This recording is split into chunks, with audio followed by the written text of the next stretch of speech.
Мультфильм «Своими руками», рисунки из необычных материалов, встречи с реальными героями популярных мультфильмов в жизни. Все это было сегодня на втором детском фестивале «Гудфест» в Якутске. Как прошел праздник детства и творчества, расскажет Саргалана Захарова. Настоящий праздник подарил детям фонд будущих поколений, встречи с супергероями, возможность самому нарисовать свой собственный мультфильм или просто весело провести время за настольными играми. К слову, развлечения и мастер-классы по различным направлениям организовали корпоративные волонтеры. Очень много эмоций получилось. Провели чемпионат по дженге, много человек собралось, разыграли подарки.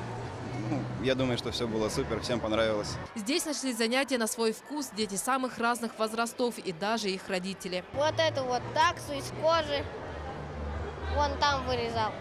Мы уже здесь 3 часа, они даже не устали, домой зову, они не хотят. Что ты нарисовала?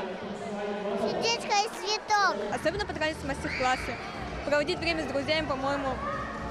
Стоит отметить, фестиваль проходит уже во второй раз, и организаторы надеются, что он станет традиционным накануне главного праздника детства – Дня защиты детей. Фестиваль мы проводим в целях организации досуга, чтобы обратить внимание волонтеров, корпоративных волонтеров к детскому досугу и поддержке детей. Ну а кульминацией события стал конкурс косплеев. На сцене появились и настоящий железный человек, и единороги, и даже сама принцесса Селестия из мультфильма «Мой маленький пони». Автор косплея – маленькая Вика Иринеева, которая стала победительницей конкурса и обладательницей новенького велосипеда. Саргалана Захарова, Павел Пахомов, Якутск.